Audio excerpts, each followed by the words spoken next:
ناظرین آداب، 25 اکتوبر 2024 مطابق 21 ربیع الثانی کے اودھنامہ وائس ایڈیشن میں آپ کا خیر مقدم ہے۔ آپ سماعت فرمانے جا رہے ہیں اودھنامہ میں شائع اہم خبروں کے خاص حصے۔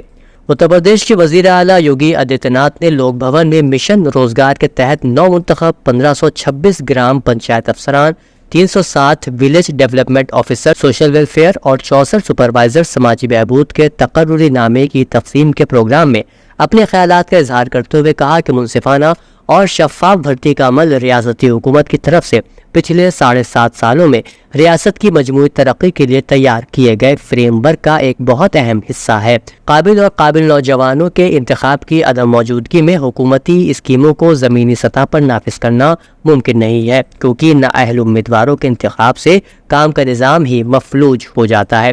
وزیر اعلیٰ نے خوشی کا اظہار کرتے ہوئے کہا کہ گزشتہ 7.5 سالوں میں تقریباً 7 لاکھ نوجوانوں کو سرکاری تقرریاں فراہم کی گئی ہیں۔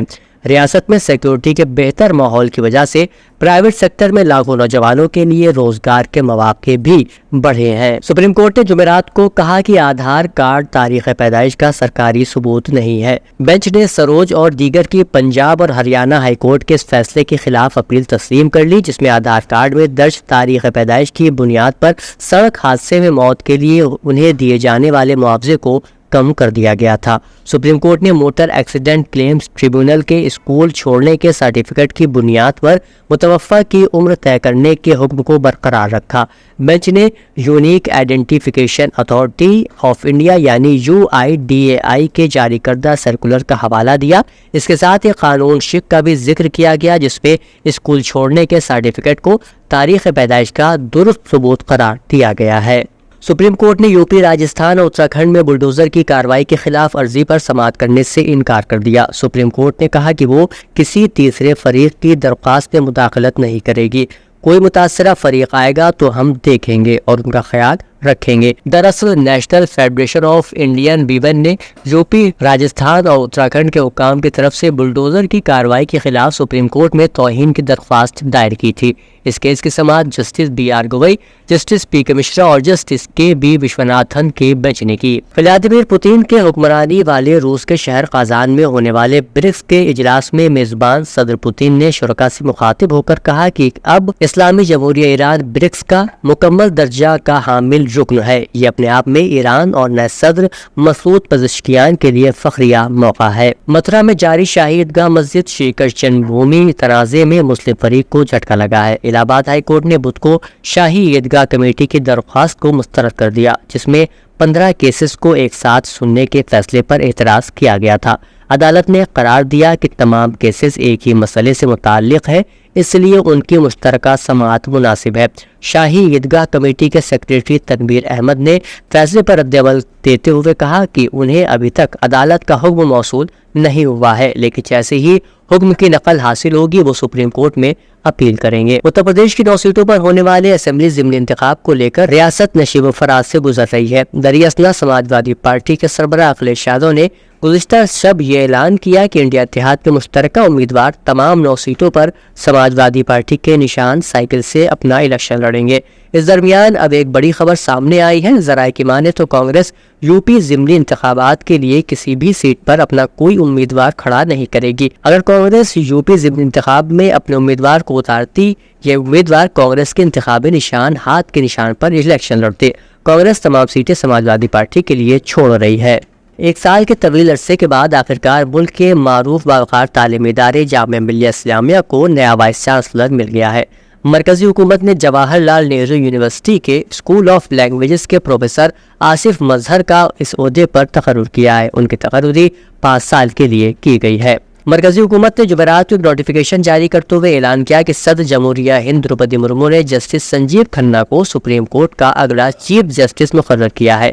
سینئر جج جسٹس کھنہ کی بطور چیف جسٹس مدت ملازمت 11 نومبر سے شروع ہوگی۔ وہ 51ویں چیف جسٹس ہوں گے۔ اتر پردیش حکومت نے ریاستی ملازمین کو دیوالی کا تحفہ دیتے ہوئے مہنگائی الاؤنس میں 3% اضافہ کرنے کا حکم جاری کیا ہے۔ اس فیصلے کے بعد ریاستی ملازمین کو اب 53% مہنگائی الاؤنس ملے گا۔ فیصلے سے پینشنرز بھی مستفید ہوں گے۔ سرکاری ملازمین کو 30 اکتوبر کو بڑھی ہوئی تنخواہ ملے گی۔ حکومت کے اس فیصلے سے ریاستی ملازمین، اساتذہ، غیر تدریسی عملہ اور کارپوریشن کے لاکھوں ملازمین کو فائدہ ہوگا۔ مہنگائی الاؤنس کی شرح 1 جولائی 2024 سے لاگو ہوگی۔ واضح رہے کہ 1 اکتوبر سے واجب الادا رقم 30 اکتوبر کو ادا کی جائے گی، ساتھ ہی 1 جولائی سے 30 ستمبر تک بڑھے ہوئے بقایا جات کی رقم پی ایف اکاؤنٹ میں جمع کرائی جائے گی۔ بدھ کی رات شہر کے خورشید کلب گراؤنڈ میں گنگا جمنی ثقافت کا سنگم دیکھا گیا۔ جشن وارث پاک کے موقع پر یہاں قوالی کا اہتمام کیا گیا، جس میں ایودھیا کے مہنت دھرم داس اور مبین احمد وارسی اور لٹن بابا نے مشترکہ طور پر فیتہ کاٹ کر پروگرام کا آغاز کیا۔ میڈیا سے بات کرتے ہوئے مہنت دھرم داس نے بڑا بیان دیا۔ انہوں نے ریاستی حکومت پر بالواسطہ حملہ کیا۔ انہوں نے کہا کہ حکومت چاہے کسی کی بھی ہو، اگر وہ انتشار کی حوصلہ افزائی کرتی ہے تو وہ حکومت نہیں ہے۔ میراپور ضمنی الیکشن کے حوالے سے سیاسی سرگرمیاں تیز ہو گئی ہیں۔ جہاں سماجوادی پارٹی نے میراپور سے سنبل رانا پر داؤ لگایا، وہیں آر ایل ڈی کے دعوے داروں کا انتظار بھی آج ختم ہو گیا۔ آر ایل ڈی نے یہاں سابق ایم ایل اے متھلیش پال کے نام کو منظوری دی ہے۔ راشٹریہ لوک دل نے اپنے سابق ایم ایل اے متھلیش پال کو میراپور سے آئندہ میراپور اسمبلی ضمنی انتخاب کے لیے اپنا امیدوار بنایا۔ اسی طرح مین پوری کی کرل سیٹ سے ڈاکٹر اونیش کمار شاہ کے، مراد آباد کی کنڈر کی سیٹ سے رفعت اللہ عرف نیتا چڈھا، غازی آباد سیٹ سے پرمانند اور مرزا پور کی مانجوا سیٹ سے دیپک تیواری کو امیدوار بنایا گیا ہے۔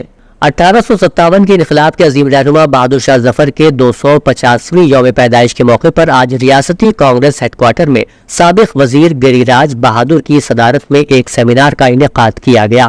سیمینار کا انعقاد سینئر کانگریس لیڈر وجیندر سنگھ نے کیا۔ سیمینار شروع کرنے سے پہلے اتر پردیش کانگریس کمیٹی کے نائب صدر انچارج انتظامیہ دنیش سنگھ، کانگریس کے senior leader Arshad Azmi, programme کے کوارڈینیٹر مولانا عبدالقیوم رحمانی فاؤنڈیشن لکھنؤ کے صدر بدر عالم، سٹی کانگریس کمیٹی کے صدر ڈاکٹر عبدالقیوم رحمانی نے خطاب کیا۔ اودھ نامہ میں شاہ جہانما خبروں کے مطابق صہیونی حکومت نے ایک نئے جرم کا ارتکاب کرتے ہوئے غزہ پٹی کے وسط میں واقع نصیرات کیمپ کے ایک اسکول پر بمباری کی، جس کے نتیجے میں 18 فلسطینی شہید ہو گئے۔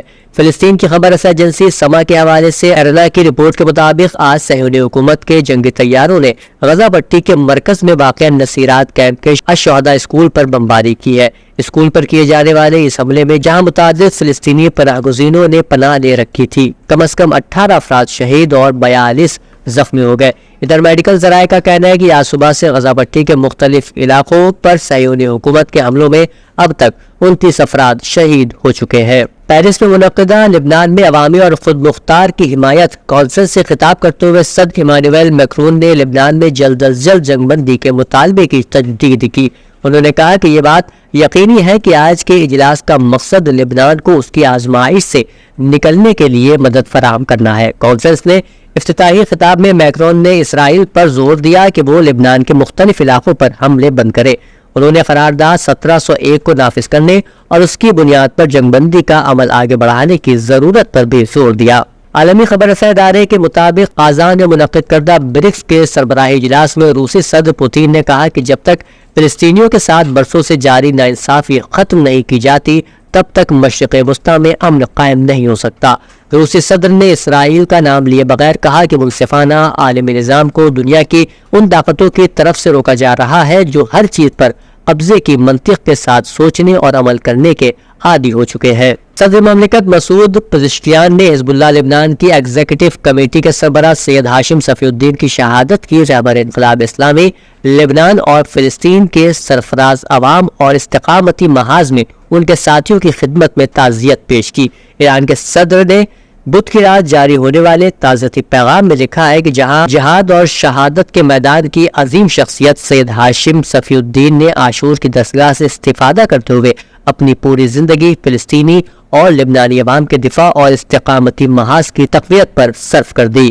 فلپائن کے شمال مشرقی ساحل سے سمندری طوفان ٹریمی ٹکرا گیا ہے، جس کے نتیجے میں ہونے والی لینڈ سلائیڈنگ کی زد میں آ کر کم از کم 26 افراد ہلاک، جبکہ 1.5 لاکھ سے زائد افراد محفوظ مقامات پر نقل مکانی کرنے پر مجبور ہو گئے ہیں۔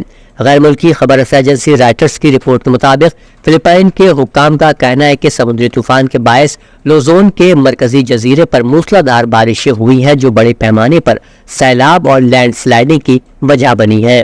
اسلام آباد کی خصوصی عدالت کے جج نے توشہ خانہ 2 کیس میں سابق خاتون اول اور بانی پاکستان تحریک انصاف عمران خان کی اہلیہ بشرا بی بی کی رہائی کی روبکار جاری کر دی، جسے مشال یوسفزئی کے ہمراہ عدالتی عملہ لے کر اڈیالہ جیل پہنچا، جہاں سے انہیں رہا کر دیا گیا۔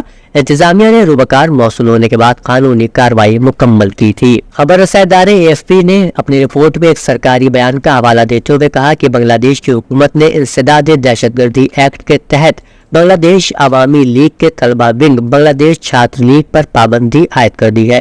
ایک حکومتی نوٹیفیکیشن کے مطابق عوامی لیگ کے طلبہ ونگ چھاتر لیگ کو پارٹی کی گزشتہ 3 میعادوں کے دوران متعدد الزامات کا سامنا کرنا پڑا ہے۔ ان میں قتل، ایذا رسانی، ٹارچر اور بہت سی دوسری سرگرمیاں جو عوامی سلامتی کے لیے خطرہ ہیں کے الزامات شامل ہیں۔ اودھ نامہ میں شائع مضامین کو مکمل طور پر پڑھنے کے لیے اودھ نامہ کی ویب سائٹ www.awadhnama.com پر وزٹ کریں اور ای پیپر پر کلک کریں۔